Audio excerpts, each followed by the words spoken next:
Hey, Harriman residents. Welcome to this week's City Council meeting recap. I'm John LaFollette, Communications Manager, here with Mayor Palmer to talk about some of the big things from this Wednesday's meeting.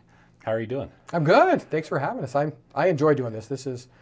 I think this is better than putting out a long few paragraphs that nobody wants to read. So I think we're hoping that this is beneficial. So thank you. First, let's talk about a couple of major items from the work meeting. First was the Internet Speed Service Survey. We had a couple of thousand residents fill this out. So thank you, residents, for giving us a lot of good information to work with. What did that tell us, and how do we move forward with the internet? Really, I think this was an eye-opening experience in a lot of ways. A lot of the information I think we knew, that there's very few choices for internet out here, but a lot of interest in really the different models we're looking at, that even as far as a utility model, which I'm honestly surprised was was people were open to, but just a lot of interest about having fiber in the city, a lot of people wanting more options. A lot of people know about this, really very interested in this. So I think this is something that the city's very interested in moving forward on and looking at our different options right now. And you know this better than I do. So what are some of the options we're looking at? So we have a few different available options to look forward. So for some context, for those who aren't familiar with this, it's 2022. Internet is a vital need for a lot of people. In fact, 98% of our residents said that internet plays a really important part in their home. 86% of respondents said that they work from home part or full time, which was surprising. That was a big number. Yep. So we're, as Harriman City, trying to find a way to get more and better internet service to our residents on a wider scale. And also we're considering, and that's where I think we were shocked, is people are open to making this a smart city.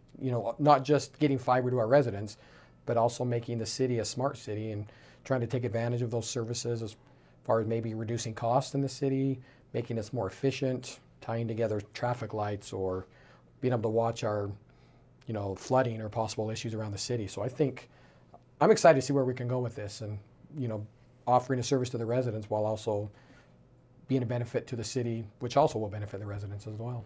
So the next steps, the city is going to be reaching out and inviting different companies to come up with proposals and just see some ideas and maybe potential costs for the city, and the city council can go from there, see what options are best. Yep, and so you'll see a lot of stuff roll out as we look through these options, and we'll get more input from the residents as we move forward as far as what our residents would like to see. So stay tuned on this. We want to move fast on this, but at the same time, this is a big decision and we want to get this right. One other item we want to touch on from the work meeting is the auto mall. There wasn't a lot discussed in this meeting, but maybe a quick update on where we are with the auto mall and maybe what's coming up next. Absolutely. A lot of good progress on the auto mall right now. We have 3 dealers right now that have committed. They're under contract to come to our auto mall. 2 used car dealers, and then 1 boat dealer, which will be new and used. And then a lot of other stuff happening around that because of that momentum. So this really, we were talking about possibly extending that into other areas because we are having some interest.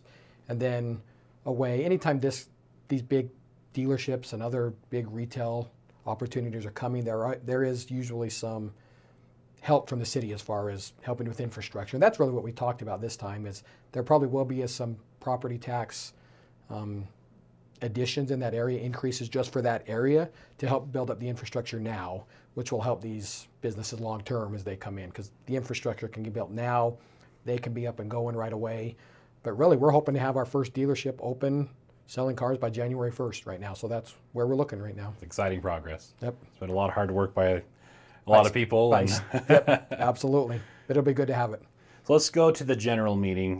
There are a lot of items discussed in general meeting. We don't have time to go over all of them, but we'll want to go to the ones that we think the residents will be the most interested in. First off, the City Council recognized our Fort Harriman Town Days Parade Grand Marshals, Michelle Bagley, Raquel DeLuca. Maybe just explain what their contributions were. Why are they recognized? Right. So these 2 ladies were kind of known as the dynamic duo. They were both on the founding City Council here in Harriman back in '99. And they've been a part of the community ever since. They still help out everywhere they can. They were at everything together. They were always out together at events, and they've been critical in bringing arts, a lot of our art stuff to the city, a lot of recreation opportunities to the city, and continue to just be involved and just a phenomenal, I would say, advocates for the city and ambassadors for the city. So it was fun to recognize them, and they're just a lot of fun. They're just amazing women. So. We also heard from a few members of the youth council. So the members of the youth council, I think there are a few dozen of them. They're awesome. They do a lot of work for the city, serving and helping and learning along the way. And a few of them were reporting on legacy projects. Maybe to talk about a little bit about that and what we heard from that small group. Yep. So there's one, Jake, did a project even, and it seems kind of, in a way, kind of small, but he rallied some neighbors and friends together to clean weeds, garbage out of a large parking strip area, something that was needed, and it was beneficial to his community. His community was very appreciative of that. So that was his legacy project. And then there were a group of 4 council, some of the youth council that worked together to gather. They did a drive for feminine products, for feminine hygiene products. And that was, they ended up getting a lot of stuff. And they said the donation was one of the biggest they got in one drop off from that project. So these youth council they're amazing. They do a lot for this community, and we're grateful for them. Future is bright for Harriman. Yes, it is. The general plan was approved. There would be a couple more small tweaks, nothing very substantial, but the general plan was approved finally. At long last. That's been a long process. So maybe just a quick review what the general plan is and what maybe changed, if there are any significant things that changed with this general plan, or what it means for Harriman. So really, the general plan, for everybody to really understand, is the guiding document for future development in the city, and possibly some infill or other areas down the road. But really, this doesn't change. It didn't change any existing zoning.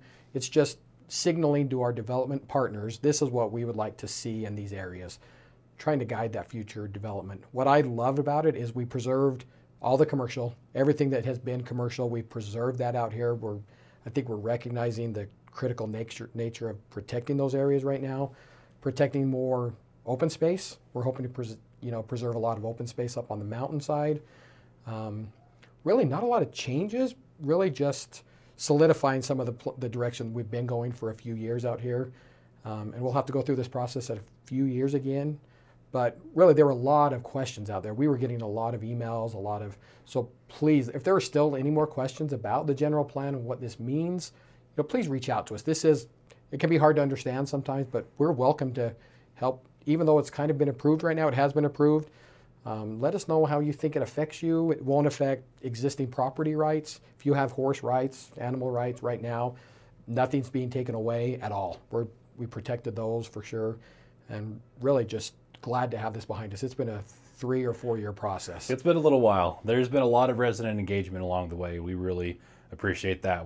This is your plan. This is your city. It's our city, and we want to make sure we get it right and do something that reflects the values of Harriman residents. So absolutely. Thanks to the city council, thanks to other city staff members, and to the residents for making that happen. Even though it's been a little longer than we hoped, but there's a pandemic in the middle of it too, which it happens. Threw a wrench in. No. And finally, let's talk about the Salt Lake County Trailhead. This will be located at the west end of Olympia. This is something that a lot of people may not have heard of, but let's talk about that a little bit. Yeah. So part in the Olympia project, they have donated 1,000. It's enough room for a trailhead for over 1,000 parking stalls for this trailhead that will go into Butterfield Canyon. And the great part about this is a county-funded project that's coming to our city that our residents are going to be able to benefit from. So the trailhead will be there at the base there, right on the edge of Olympia, and then there will be over 75 miles of trails eventually up Butterfield Canyon. And these are multi-purpose trails. These are equestrian, these are hiking, these are mountain biking trails. And then the highlight's going to be what they call a NICA course. That NICA will bring, it's a national mountain biking downhill race, and they'll build courses for that so we can bring those events here that will be really a benefit for economic development in our city. So it's huge. It's absolutely a great benefit to our city. That's awesome. Really looking forward to that. Thanks to Salt Lake County for making that happen. Absolutely. Great partners on this project with us. All right, that's all for today's City Council video recap. This is Mayor Lauren Palmer. I'm John LaFollette, Communications Manager. If you want to go see any of the other items that were discussed, you can see the video recording online on Harriman City's YouTube page or Facebook page or harriman.org. You can see the agenda, the packet, any of the information you want to see from this meeting. But that's all for today. Thanks, Mayor, for doing this. Thanks for joining in. Thanks for watching. We'll catch you next time.